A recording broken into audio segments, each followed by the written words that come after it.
important right now is to make the people trust in the system.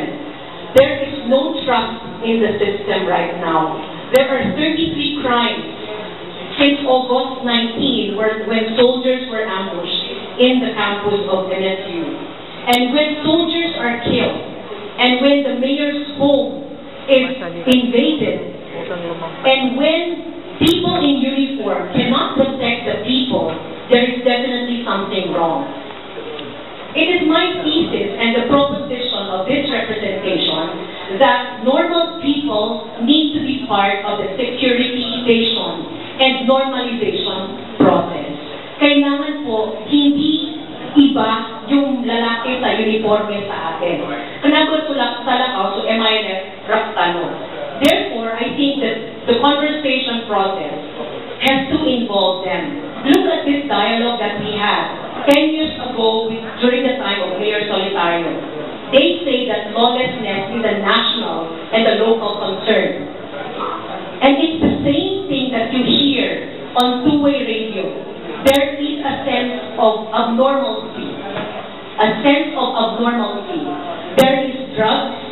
There might have been less than carnapping. There might have been less than kidnapping. But the sense of killing and the sense of not knowing when the killing will come is normal. It's normal. And that is abnormal. Pag hindi mo alam kung kailan pinapatay ang tao, it is abnormal. It is abnormal. The effect of arms. This is because one of the reasons that this culture of violence and impunity, what is impunity? Pag may pinatay ka, walang mangyayari sa korte. Sabi nga ni Judge mismo, there is a sense of not having a system work. Therefore, when you have arms, the problem is every family has arms, not licensed. It is a culture of respect. Respecting a person like blank, because he has arms. Because he can control the barangay. He has a hold over men. Pag lumalakad si Mayor or lumalakad itong lalaki, ang daming lalaking kasabay, may armas, therefore he earns respect in this society of ours. So, women, for us as women, malaking sagabal sa atin. Itong culture of respecting people with arms. Pag babae ay nasa sentro, sabi ni Princess Tarhata Lukman, nasa sentro ako pag ang mga lalaki ay magpuputukan na. At kailangan pa yung babae ang magsabing huwag. But at times also, in Rido, it is women who cause the army of men. If maratagosiran sububoy at captain illegally somewhere or something like that. So women are direct, could be proponent, could be cause, and could be reason for peace to happen. The challenges to us is to accept that arms ownership is an issue. Hindi natin maintindihan yan because hindi natin maintindihan ang armas. But it is in our basement, it is in the hold of our husband, it is in the closet. Understanding arms is important to normalize. I'm not saying disarm the MILF. What I'm saying is that every person who owns an arm must have some regulation. So right now, small arms is an issue. And when you have an arm, small gun, carried by a drug addict, narinig na natin, napatay si ina, na-rape yung kanyang ina. It is so normal to create crime when there is an arm that is floating within the house. There is no political will. We look at leaders as having no control over their society. Kami po si Speaker is Chairman of Peace and Order, and several resolutions were addressed on the issue of peace and order. But it seems that in the community level, meron pa rin crime. And the latest crime was last night or yesterday in Bubong. It is also seen that nasabi lahat Where is peace and order?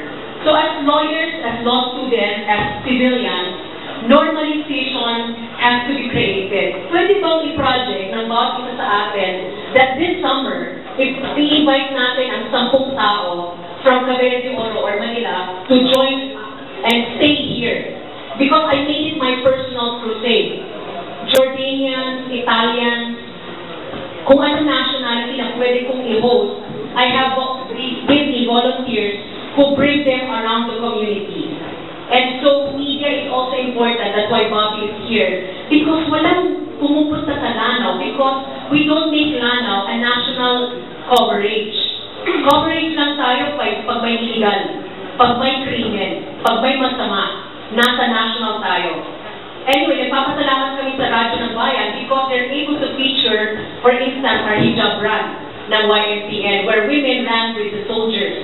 But, syempre, marami pang pwedeng kwento. Ngayong mga graduates, ang dami mga kwento. And the issue, kakababi, of graduates right now is walang employment, walang pupuntahan ang mga graduates. The issue also of graduates, I'd like to mention that there's this so-called crime gang from the PD of the region natin, who is attributing itong pagpatay sa mga bakla. Just 2 days ago, ikaw sa bakla yata na namatay. Pamilya namin sa Tagiran, bakla. I have to confirm if he died. Is that bakla. Galit lang sa bakla. Dinikitan yung kanilang parlor ng warning. Tigilan yung ginagawa nyo. And then the survivor na bakla may kwento to me that, ma'am, I witnessed, syempre the killing, tinutukan yung kasama ko sa parlor, nag-ano sila nagabihan sila, 5 o'clock is gabi na. Kasi 4 o'clock dapat umuwi na daw sila. Can you imagine, 4 o'clock umuwi na? So, tinutukan sila, sinabihan, open ang mukha, walang mga bonnet, bakit kayo, pamanainom nyo ng mga lataguli, mga ganon. So there is, according to the PNP, a group of men, young men, and they showed us pictures that we are unable to disclose to you. Hindi namin bawal kami ng pictures sa mga mukha. These young fundamentalist men who are really out to get itong mga bakla. Aside from bakla, maybe used to be yung mga babae rin na tight ang jeans, yung mga kung ano mga modern ang natin. So there is that group. And what I'm telling to us is that there's no normalization that is happening. And I'm asking the MILF actually to really get into the process. Ceasefire na sila yun eh. It's a ceasefire. So what is the MILF doing while the FAB is happening, the armed forces of the MILF? Next now. So the YMPN's proposition is that during normalization, and I'm using the peace agreement the FAB as the jump point, gayong normalization, now that there's a trust level ng international community sa atin, wala dapat nag-aaway between the MI and the Army. It is to utilize, and as Sir Didi told me outside, that time is fast going. Very short na po ang oras. And what is the task? You have to get into the process. Right now, there's so few lawyers who are knowledgeable in Sharia. I mean, for kaka-judge to be honest, we need to say na hindi siya marunong sa Bangsamoro identity, hindi niya masyadong kapado ang Bangsamoro identity. They will, the sectors that are representing that voice and who will question such moral agreement, Bangsamoro Basic Law, is a big chunk. And when you have that community that fights and resists the proposed Bangsamoro Basic Law, you'll have a problem. Because the basic question ng non-Muslim majority congressmen sa akin is, pag mag-away-away ko yung mga Bangsamoro, what's the use of giving you your basic law? Mag-away-away lang kayo. That's it if we are not united. So right now, I think the